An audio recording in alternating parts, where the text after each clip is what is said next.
Бүгдээрээ сайн уу? Энэ удаа та нартай Dito гэдэг нэртэй 2022 оны киног ярьж өгье. Лайк, subscribe дараад киногоо үзээрэй. Манайхан киногоо үзэхээс өмнө идэх юмаа бэлдсэн үү? 100% төмсөөр хийсэн нэмэлт орц найрлага агуулаагүй Lay's чипсээ бэлдээд суугаарай.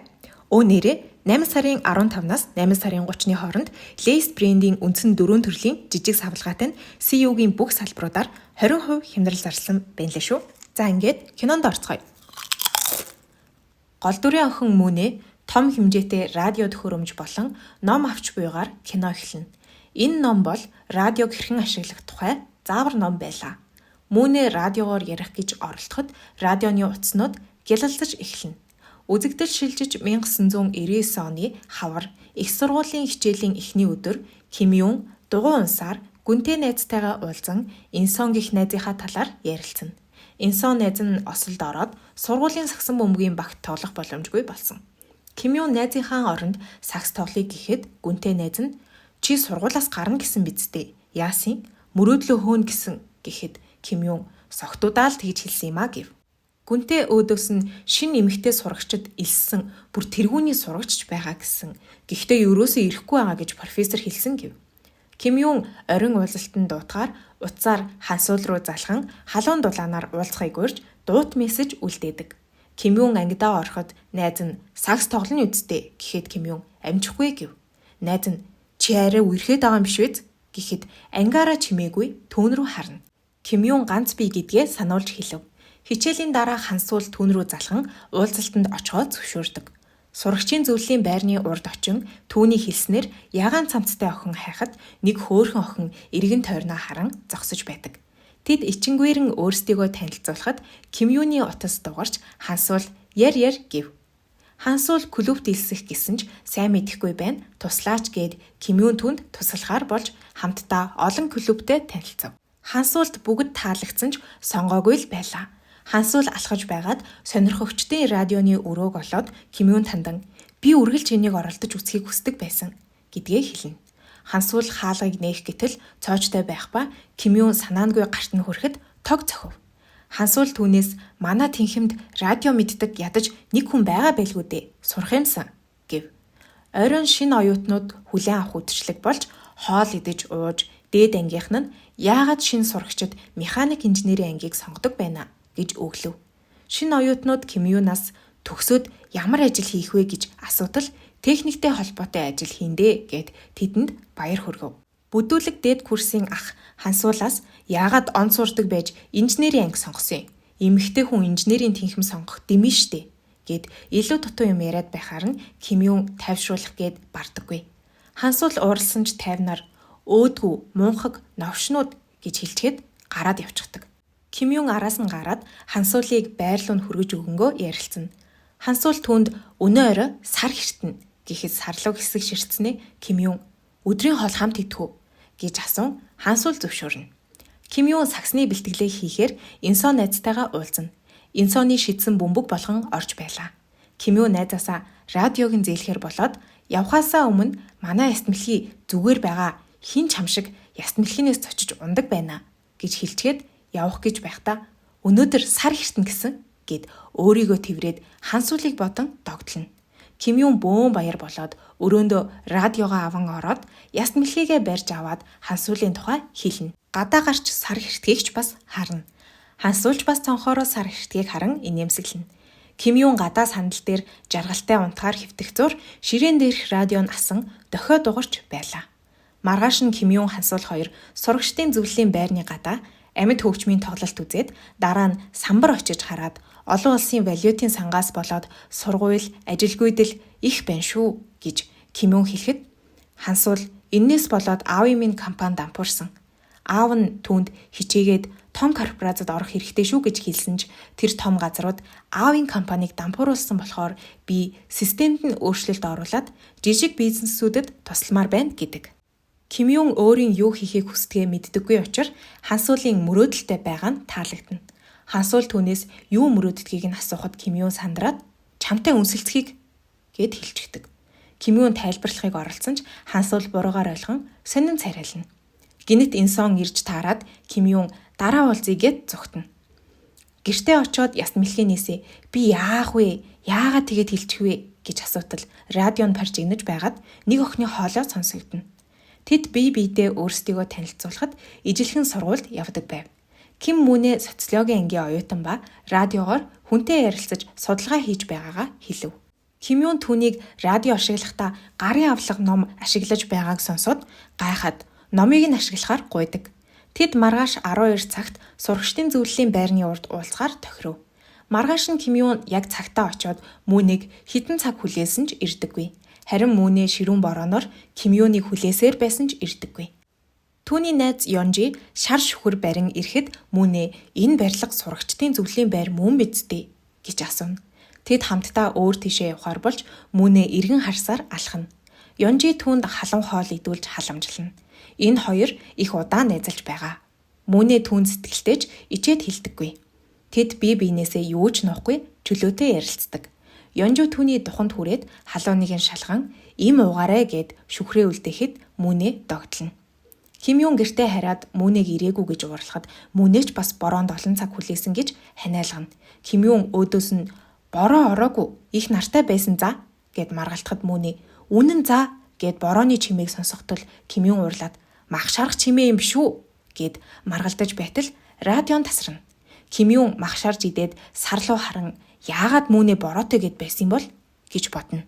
Үзэгдэл шилжиж Мүнэ хичээл дээрээ сууж байх ба оюутнууд танихгүй хүнээс ярилцлага аваад танилцуулах байлаа. Багш нь Мүнэгээс хизээ семинар ярихыг асуудал дараагийн хичээл дээр радиогоор хийсэн ярилцлагаа хүргэнэ гэлээ.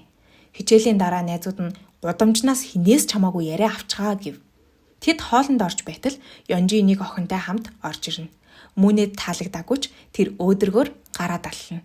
Lay's 100% байгалийн гаралтай гэдгээрээ онцлогтой.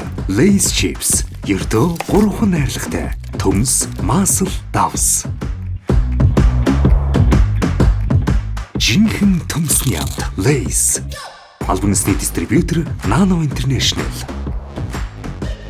Үзэгдэл шилжиж Ким Юн найзтайгаа сакс тоглож байтал хансуул ирэн санаандгүй бөмбөгийг барьж авна. Ким Юн тэр хоёр өөдөөдөөсөө ширтэлцэж байснаа Ким Юн зүгтаад хичээлээ хийх ёстой гэд дугуйтайгаа явчихна. Оройн Ким Юн Инсон найздаа би одоо зүгтахгүй урам нь хугарна. Хансуулаас үерхий гэж гуйна гэхэд Инсон хоолндоо хахаад галзуураа юу гэв. Ким Юн хансуулын гоо үзэсгэлэнд хинч галзуурна гэж хэлээд бөмбөг шидтэл орчихно. Ким Юн Мүнэ хоёр ахиж уулзахаар тохирсон ч Ким Юн ирдэггүй. Сургуулийн харуул ирээд энэ барилга нурах аюултай хол байгаарэ гэв. Энэ харуул олон жилийн ажиллаж байгаа ба Мүнэд тэр утасны бүхийгийг шалгаад үз гэж хэлв. Ханаар дүүрэн бичээсийг харчгаад гэртээ харин Ким Юнтэй ярилцахад орчин үеийн үг хэллэг, утас, аппликейшн алийг нь ч мэддэггүй. Тэд утасны бүхийг дээр уулзахаар болдог. Маргааш нь Ким Юн бүхийг дотор зурус бичээд явна. Мүнэ бүхийг дээр очиод үнэхээр зурус байгааг хараад 1999 он гэдэгт итгэхгүй найзуудаасаа асуухад шүүнэл биччихээ үз гисгэв. Ким Юн хансуулаас өөрчлөлт гуйгаад болцохыг асуутал зөвшөөрнө. Оройн Мүнэ уулзаж чадаагүйдээ өөрчлөлт гуйгаад Ёнжи найз нь сургуулаасаа гарч байгаа. Диплом хэрэггүй гэснийг хэлэн ярилцав. Мүнэ Ким Юнд болзоонд явахад нь тослож зөвлөгөө өгнө. Болцооны өдөр болж тэд тоглоом тоглоход хансуулыг сайн бүжгэлдгийг Ким Юн мэдээд улам л татагдана. Мүнэ хичээл дээрээ 1999 оны хүнээс ярилцлага авсан мөрөөдөл болон хайрын тухай гэж хэлэхэд ангийнх нь инээлдэнэ. Ким Юнтэй болзоонд явахын өмнө тэд олон зүйлийн талаар ярилцаж төстэй тал ихтэйгээ олж мэднэ. Мүнэ түүнийг хансуулд сэтгэлээ илчлээ гэхэд Ким Юн болзооныхоо дараа хэлнэ гэв. Үзэгдэл шилжиж Ким Юн хансуул хоёр оюутны байр хаахаас өмнө амжих гэж яарангүйсээр яг цагтаа амжаад сайхан амраарэ гэд салцгаана. Яг энэ үед Мүнэгийн хэлснийг санаад хансуулыг дуудаад найз охин минь болооч гэхэд тэр зөвшөөрч Ким Юн баярлаж хөөрөд Мүнэд хэлэхээр гэрлүүгээ харна. Энийг сонссон Мүнэ Ёнжид сэтгэлээ илчилмээр байвч хитрхи аймхаа болохоор хэлж чадахгүй гэв. Ким Юн түнд хоёулаа бие биеэсээ юу ч нуудаггүй болохоор харилцахад амар байдаг байх гэв. Мүнэ түүнийг сургуулийн веб сайтнаас хайхаар хэдэн оны эсэлтийг нь асуухад 1995 оных байдаг. Мүнэ гайхан ямар мэргэжлэр сурдгийг гэхэд механик инженер гэхээр нь Мүнэ манай аавыг таних уу? Ким Ин Сон гэдэг гэлээ. Ким Юн гайхаад Миний хамгийн сайн найз штий. Яаж чиний аав байдаг вүлээ? Гэд толгой нэргэнэ. Мөнээ түнд энэ радио яг л цаг хугацааны машин шиг ажилдаг юм шиг байна. Энэ манай аавын радио гэхэд Ким Юн гайхаад энэ радиоч бас инсооных штэ гэв. Тэд үнэндээ нэг радиогоор 2 өөр цаг хугацаанаас холбогдож байлаа. Мөнээ Ким Юнээс нэг буланд нь стикер наалттай байгаа. Хайда гэхэд Ким Юн хайгаад олдоггүй. Мөнээ гинэт тэгвэл манай ээжийг бас таних уу? Соо хансуул гэв. Энийг сонссон Ким Юн зог тусаад зүрх нь хурдан цохилоод Мөнээг битгий худлаа яриад бай гэлээ. Мөнээ үргэлжлүүлэн Ким Инсо соо хансуул хоёр миний эцэг их мөн. Хоёулаа хамт сурагчдын зөвлөлд байсан. Сургуулийн алдартай хос байсан гэсэн гэж хэлв. Энэ үгсийг сонссон Ким Юн бухимдаж радиог шууд л унтраана. Мөнээ зочны өрөөлөөгөө очтол аав ээжийнхэн зураг байх ба яс мэлхийнээсээ би юу буруу хийсэн болоо гэж асууна. Маргааш нь бухимдсан Ким Юн сургуультай иртэл Инсон хансуул хоёрыг ярилцаж зогсохыг хараад Мөнэгийн хэлсэн үгс бодогдоод үсэрч очоод тэр хоёрыг салгаад хансуулаас уушлалтгүй Инсоноос Ким Мөнэ гэж мэдхүү гэж асуухад мэдэхгүй анхудаа сонсож байна гэв. Хансуулын санаан зовж ирээд Ким Юн хөтлөөд алхав. Харин Мөнэ Ким Юны гаргасан занг ойлгохгүй Ёнжид хэлэн төгсөлтийн зурагнаас Ким Юныг хайтал зөвхөн аав нь л байдаг. Мөнэгийн аав ээж хамтдаа гадаадад ажилладаг ба жилийн дараа ирэх байлаа. Ёнжи түүний юу яриад байгааг сайн ойлгоогүй ч хажууд нь хань болж инээмсэглэн суудаг. Ким Юн хансуулыг хардаад сурагчдын зөвлөлийнх нь хуралд хүртэл дагаж хамт суудаг. Инсон Ким Юныг битгий хэтрүүлээд бай гэв. Хэцүү өдрийг ардаа үтсэн Ким Юн гэртээ хартал Инсон түүнийг хүлээж байлаа. Тэд хамт ууж сургуулийн амьдралаа ярилцаж Ким Юн инженер болохыг хүсдэггүй. Зохиолч болмоор байна гэхэд Инсон тэр болгон хүмүүс хийхийг хүснээ хийж чаддаггүй шүү дээ гэв. Гинэт шинэ оюутнууд хурч ирээд хамт суугаар болж хансуулж ирсэн байдаг. Хансуул гэрлүүн ороод хөөх радио байна гэж баярлаад заагаад өг гэхэд Ким Юн Мөнэтэй ярьчихгүй гэж санаа зовоод дараа зааж өгье гэдэг. Хансуул анхны болзоон дээрээ ахуулсан зурга радион дээр нь наагаад зааж өглөө битгий хуйлаарай гэв. Ким Юн радио дээрх зургаа харан Мөнэгийн хэлээд байсан стикер энэ гэдгийг ойлгодог. Мөнэ гэртээ аавынхаа хуучин эзүүлсийг ухаж байгаад альбомыг нь үзэн Ким Юны зургийг харж байтал ээж нь залхана. Үзэгдэл шилжиж Мөнэд ээж нь Ким Юн бол анхны хайранд байсан ч гинэт сургаггүй холбоогоо таслаад алга болчихсон гэж хэлсэн байв. Ким Юныг ээжтэй хэр их хайртайг мэддэг учраас Мөнэгийн сэтгэл өвдөж миний хэлсэн үг тэдний харилцааг сүйтгэсэн юм биш үү гэж санаа зовно.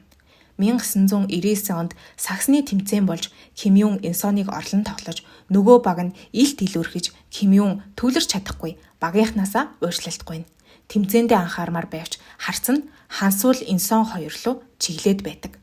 Эсрэг багийн хүнд цохиулж унаад багийнх нь түүнийг шалгахад гинэт босч ирээд Инсон руу очиод Инсоныг Хансуулыг сонирхдаггүйгээ бидтэй гэж зодно. Инсон шархаа боолгож гарч ирээд Хансуулд тэр уг нь ийм хүн биш шүү. Стрессцэн юм шиг байна гэв. Мөнэ гэрлүүгээ алхаж байснаа зогсоод тэнгэр өөд сарлуу ширтэнэ. Ким Юн ч бас 1999 онд сарлуу ширтэж байлаа. Ким Юн гэртээ хараад яаж миний хайртай охин сайн найзтай минь ирээдүйд гэрэлдэг байна гэж радиогоор хэлэх хооронд яс мэлхийн гараад явчихна. Ким Юн Мөнэгээс хансуулын мөрөөдөл биелсэн үү? Тэр жаргалтай байгаа юу? гэж асуугаад хэрвээ би үерхсээр байх юм бол чи ирээдүйд хүрэхгүй юм байна гэж гониглно. Гинэт яс мэлхийгээ байхгүйг анзаараад хаа сайгүй хайна. Өндрөөс унчихсан байна гэж яагаад доош буун хайж байтал бороо асгарна. Гэтэл зам дээр Инсон Хансуул хоёр нэг шүхэр дор яс мэлхийг нь олчихсон зогсож байхыг харна. Ким Юны сэтгэл өвдөж гэрлүүгээ хараад Мөнэд хандан би Хансуулын араас хөөцөлтгөө боллоо. Инсон тэр хоёрт зайгаа тавьж өгнө. Тэгж байж чи төрнө. Бас чи эргэлзэлгүй Ёнжидо сэтгэлээ илчил гэж хэлв. Мөнэ хариу хэлэх гэсэн боловч холбогдож болдоггүй. Мөнэ радиогоо унтрааж номоо хаагаад номыг байранд нь тавина. Семинарын өдөр болж радиогоор холбогдсон Ким Юны хайрын тухай ярина. Хичээлийн дараа Ёнжи баяртай мэдээ дуулгахаар гүйж ирээд Мөнэд нэг ном өгөөд Ким Юн гэдэг зохиолчийнх гарын үсэг зурх уулзалт нь номын дэлгүүрт болж байгаа. Одоо очвол амжин гэхэд Мөнэ сандран гүйж очив. Мөнэ түгшин өөрийн ээлжээ хүлээн. Зохиолч нэрийг нь асуухад Ким Мөнэ гэж хэлэхэд тэр дээш харан цочирдоод яст мэлхий маань сайн байгаа юу гэд гар барина. Мөнэ явхдаа номоо нийтэл зүрхээ дагаарай хуучны найз минь гэсэн байв. Мөнэ Ёнжитэй хамт халахж байхдаа түүнд сайн гэдгээ зориглон хэлэхэд Ёнжич бас өөрт нь сайнаа хэлээд тэврэлдээд хамтдаа харихаар алхтал Ким Юныг сурч байхад ажилдаг байсан харуулах одоо хүртэл ажилласаар байдаг. Төгсгөлд нь Мөнэ бороонд удаан хүлээдэг хэсэгт Ёнжи шүхэргүү бороонд норчход Мөнэ рүү харж байтал нэг танихгүй хүн шар шүхэр өгчгөөд явах ба энэ хүн Ким Ю маань байдаг. Энэ хүрээд кино маань дуусч байна. Лейс чипсний SPG төрөл нь тослог бага, жигнэж биш шарж хийсэн илүү эрүүл амьдралын хэв маяг тохирсон төрөл болохоор та нар маань идээд үзээрэй. Идэж үзээд аль төрөл нь таалагдсанаа комментоор үлдээгээрэй. Дараагийн бичлэгийн үзэхдээ Лейс чипсээ бэлтгэхээ мартаваа. Бичлэгтэй минь дуустал хамт байсанд баярлалаа. Дараагийн бичлэгийг үзхийг хүсвэл subscribe даран цэнхэр зүрх комментоор үлдээгээрэй. Баяр таа.